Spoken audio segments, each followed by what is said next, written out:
नमस्कार। आपको 3.4 का ये क्वेश्चन नंबर 1 में क्वेश्चन नंबर 4 को लेकर चलना है और क्वेश्चन नंबर 4 में 2, 3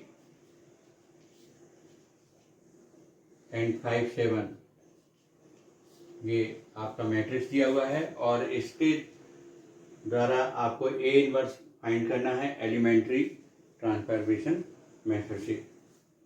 इस मेथड से आपको प्राप्त करने के लिए एक न्यू मेथड है एलिमेंट्री मेथड, और इसके द्वारा आप ए इक्वल आई ए प्रोसेस लेते हैं तो ए आपके पास है 2, 3, 5, 7 और आई यूनिट मैट्रिक्स 1, 0, 0, 1 ये है और ए लिख दिया जाता है। अब यहाँ पर इस जगह को आपको आई में कन्वर्ट करना है। 2 क्रॉस 2 का है ये, यहाँ 1, 0, 0, 1 प्राप्त करना है। और इसके लिए हम सबसे पहले, जैसे कि हमने पिछले वीडियो में क्वेश्चन नंबर 1 का जो फर्स्ट वाला है उसको हमने एलिमेंट्री मेथड से ही तैयार कराया था, तो यहाँ भी हम उसी पैटर्न से लेके चलेंगे। तो हमारे पास इसको हमको 0 बनाना है और इसको 0 बनाने के लिए आप यहाँ पर इसको 0 करने के लिए यहाँ पर 3 बनाना पड़ेगा, तो C1,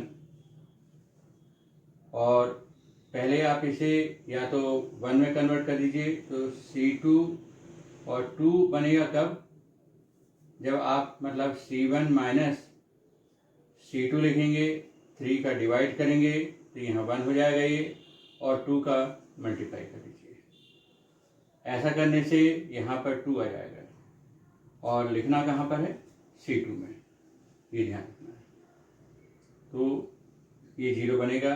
अब इसको मैं स्टेप भी ले लेता हूँ साथ में कि 2 और ये 5 रहेगा, और यहाँ पर जो स्टेप बनेगा आपका 2 माइनस 2/3 और C2 कॉलम का नंबर है 3, और ऐसे ही यहाँ पर भी लिखेंगे आप 5 माइनस 2/3 और C2 का नंबर है 7। ये इस तरह से आपका नंबर हो जाएगा। ऐसा आपने C2 में 3 और 7 लिखा है और 2/3 साइड में लिखा है। ये पता लगाने के लिए कि यदि आपको पहले इसको 1 में कन्वर्ट करना पड़ेगा तो 3 का डिवाइड करना पड़ेगा तो 1 हो जाएगा, और 2 का मल्टीप्लाई करेंगे 2 हो जाएगा, और 2 माइनस 2 फिर 0 होगा।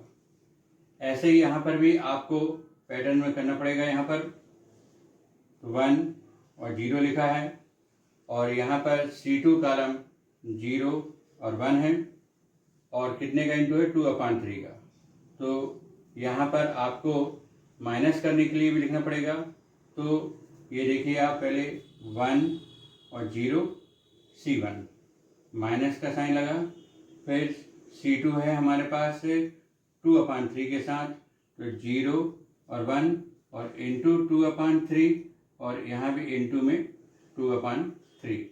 ये इस तरह से ये ए लिखा है आपने।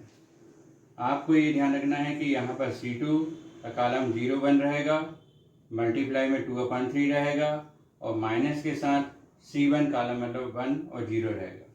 अब इस तरह से देखिए क्या आता है हमारे पास, 2, 5, ये 3 से 3 के 2 माइनस 2 0, और यहाँ पर ये 5 माइनस 14/3 है ये, तो 3, 5 जब 15 माइनस 14 तो 1/3 इक्वल। इसके बाद यहाँ पर आपको देखिए 1, 0, और ये तो 0 हो गया है तो 1 बचेगा यहाँ पर, और यहाँ पर माइनस 2/3 ये, और ये ए। अब आप इसको 1 कन्वर्ट करेंगे तो 1 कन्वर्ट करने के लिए यहाँ 3/1 का इंटू करेंगे, मतलब 3 का इंटू। तो हम यहाँ पर 3/1, इसका उल्टा ही रखना है, तो 3/1 मतलब 3 का इंटू करेंगे किसमें, C2 में, C2 में, और लिखना कहाँ पर है, C2 में। तो ये हमारे पास स्टेप हो जाएगा 2, 5, 0, में 3 का इंटू करेंगे 0 आएगा, और यहाँ 3 का इंटू करेंगे तो 1 आएगा। ये हमेशा यहाँ पर जो भी नंबर रहेगा उसका रेसिप्रोकल। यदि मान लो यहाँ 5 रहेगा तो आप 5 का डिवाइड करना, जिससे 1 हो जाएगा, 1 में कन्वर्ट होना चाहिए। ऐसे यहाँ पर भी आप 1 और 0 है, और C2 कॉलम में कितने का इंटू हो रहा है 3 का, तो यहाँ 3, और यहाँ पे अब 3 का इंटू करें 3 कैंसिल, और ये -2 और ये 1। अब हमारी बारी आती है स्टेप में कि यहाँ 0 करना है, इस जगह पर 0 होना चाहिए। तो 0 करने के लिए आप क्या करेंगे कि C1 कॉलम में माइनस करेंगे C2 का, पर C2 में 0 और 1 है, हमको यहाँ पर 5 का इंटू करना पड़ेगा, जिससे कि ये 0 और यहाँ 5 हो जाएगा, और ये फिर जब माइनस होगा इससे 0 हो जाएगा, और लिखेंगे कहाँ पर C1 में। तो ये आपके पास 2 और 5 लिखा हुआ है ये, और जब हम इसमें 5 का इंटू करके यहाँ करेंगे तो यहाँ तो 0 ही रहेगा माइनस करने पर, और यहाँ पर 5 ये, और जबकि 0 और 1 इक्वल। अब इधर भी ऐसे ही करना पड़ेगा। तो हमारे पास क्या है, 1 है और 0 है, और इसमें 5 का इंटू करके माइनस करेंगे तो यहाँ 5 का इंटू करेंगे तो कितना हो जाएगा, 5 इंटू 3 मतलब 15 हो जाएगा यहाँ पर, 5 से 15, और इसमें 5 इंटू करेंगे तो -10। तो 0 माइनस का साइन और -10, इस तरह से ये नंबर है, और यहाँ पर 3 और -2 इस तरह से लिखा गया है। अब यहाँ पर A ये रहेगा। अब आपके पास स्टेप में क्या आ रहा है ये देख लीजिए आप। तो 2 यहाँ पर लिखते हैं, या इसके आगे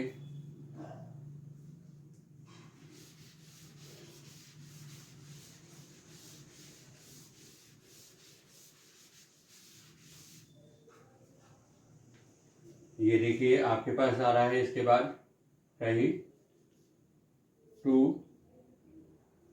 0 0 1, और इधर हो रहा है हमारे पास कितना, -14, यहाँ पर आ रहा है 10, यहाँ पर 3, और यहाँ पर -2, और ये A।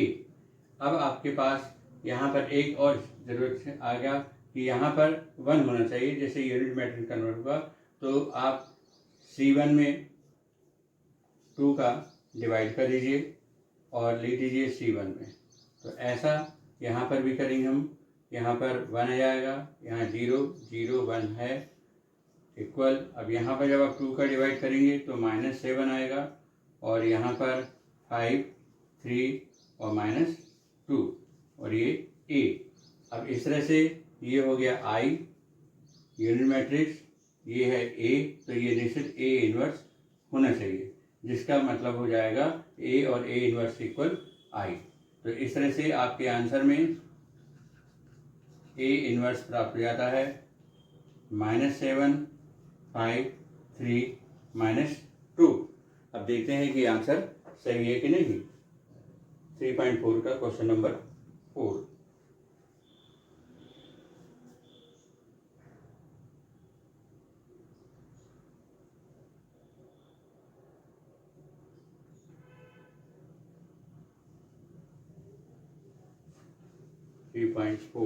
क्वेश्चन नंबर 4 -7 अपना ये आपका -7 5 3 -2 एग्जैक्ट सही आंसर है। अब इसके बाद आपको नए क्वेश्चन पे ले चलते हैं।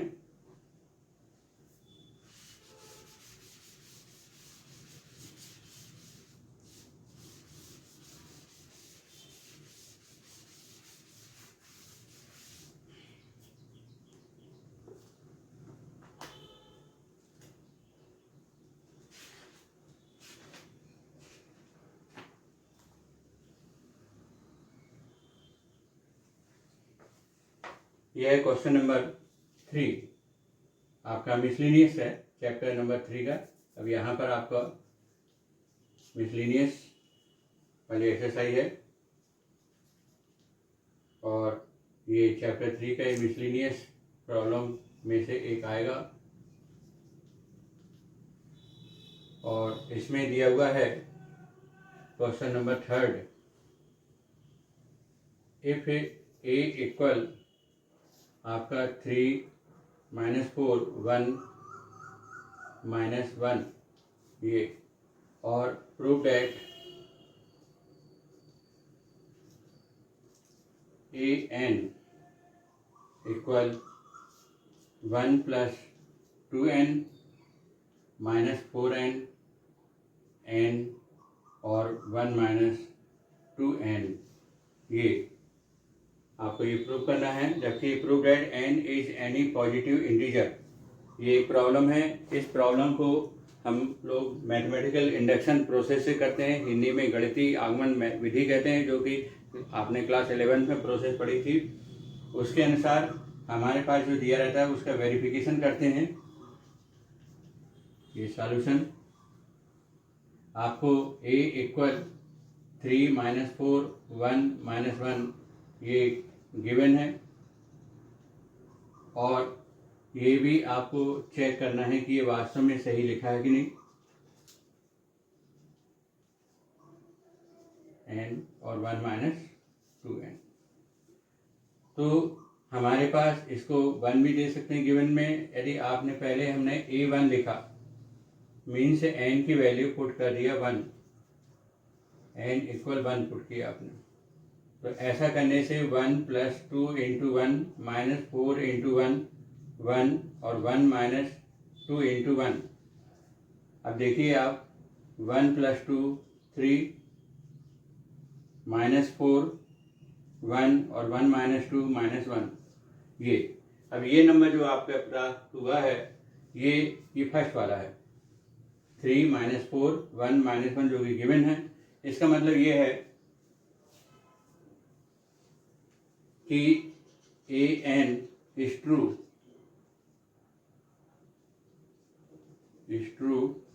for n equal 1, n equal 1 के लिए ट्रू है। अब देखना यह है कि a2 के लिए भी ट्रू होगा कि नहीं होगा।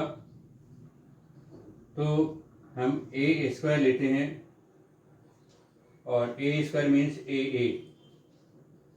और a का मतलब हो जाएगा यहाँ पर 3 - 4 1 - 1 3 - 4 1 - 1। इसका जब हम मल्टीप्लाई करेंगे तो पहली रो का पहले इससे होगा इनटू, तो 9 और यहाँ पर -4, फिर इससे करेंगे इनटू फर्स्ट रो का सेकंड कॉलम से -12, और यहाँ पर आपका +4, फिर सेकंड रो की बारी आ जाएगी पहले कॉलम से, तो यहाँ पर होगा आपका 3 और यहाँ पर -1, फिर इसके बाद सेकंड रो का सेकंड कॉलम से तो -4 और +1 -4 +1 ये, इसका -4 और यहाँ पर +1। तो इस तरह से आपको मिलता है यहाँ पर 5 -8 और यहाँ पर 2 और -3। अब देखना ये है कि ये जो नंबर 2 है, फ्रॉम 2 पुट n इक्वल 2, तो देखते हैं a²। अब इसमें n की वैल्यू 2 रखेंगे, तो 1 + 2 × 2 -4 × 2, फिर यहाँ पर 2 और 1 - 2 × 2, तो यहाँ पर आ गया आपका ये 5 -8 2 और यहाँ -3। इसका मतलब ये है कि an is true for n equal 2, n equal 2 के लिए भी ट्रू है। अब सपोज कर लिया जाता है कि इफ इट इज ट्रू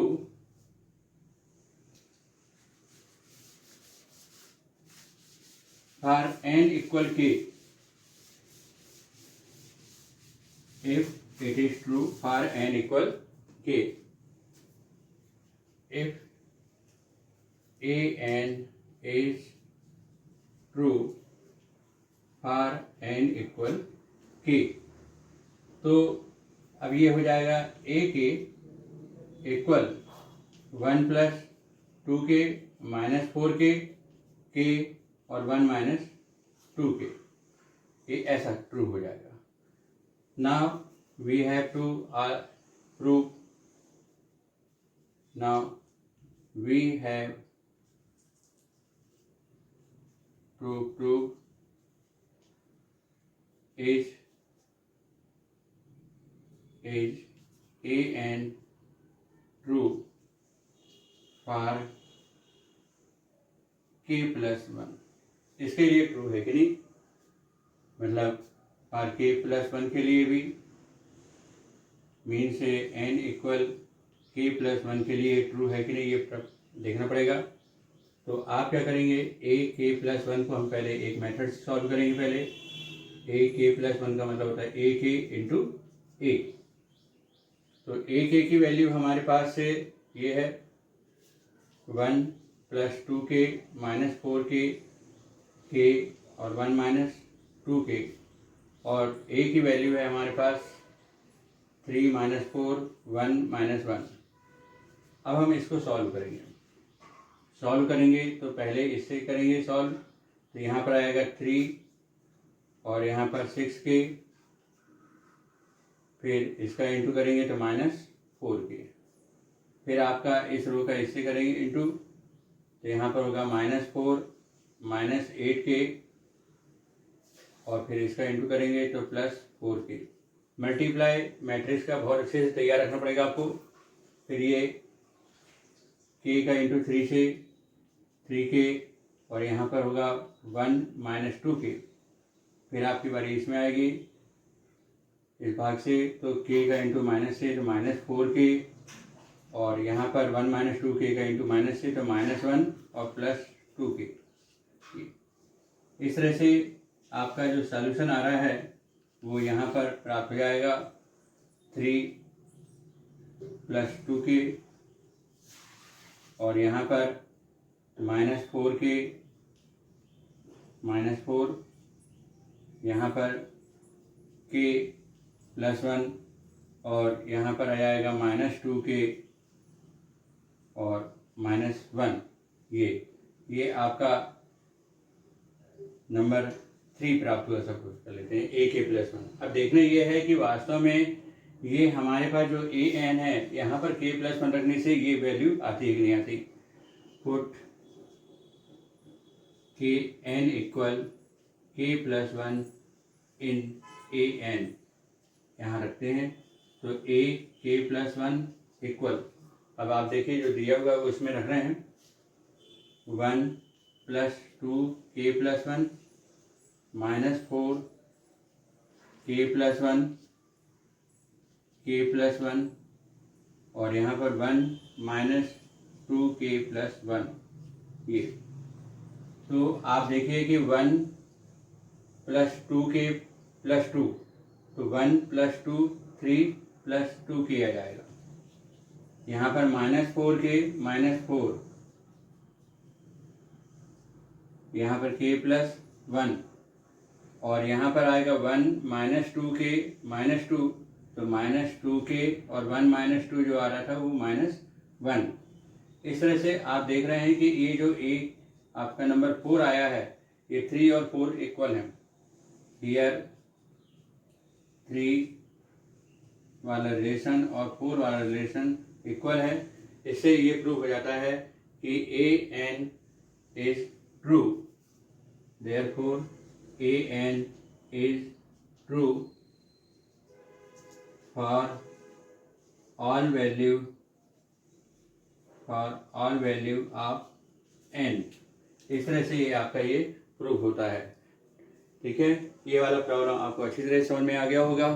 इसके बाद एक लास्ट प्रॉब्लम मैं आपको और बताता हूँ, जो बहुत सिंपल मेथड से करना है हमको solve.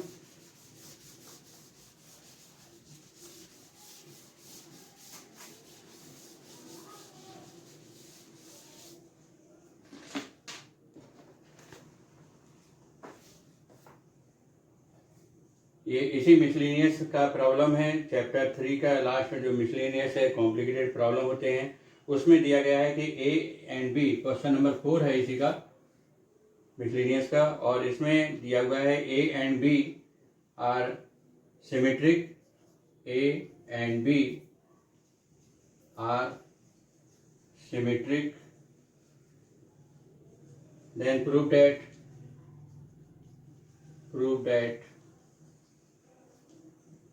AB minus BA is a skewed symmetric। ये प्रूव करना है आपको। तो इसमें आंसर हो जाएगा, प्रूफ हो जाएगा कि आपको पहले से दिया गया है ए और बी सिमेट्रिक है। इसका मतलब ये होता है ए डैश इक्वल ए और बी डैश इक्वल बी, ये गिवन है सिमेट्रिक का मतलब। अब आपको प्रूव करना है कि A B minus B A का जो डैश है, to prove that equal minus A B minus B A, ये प्रूव करना है आपको।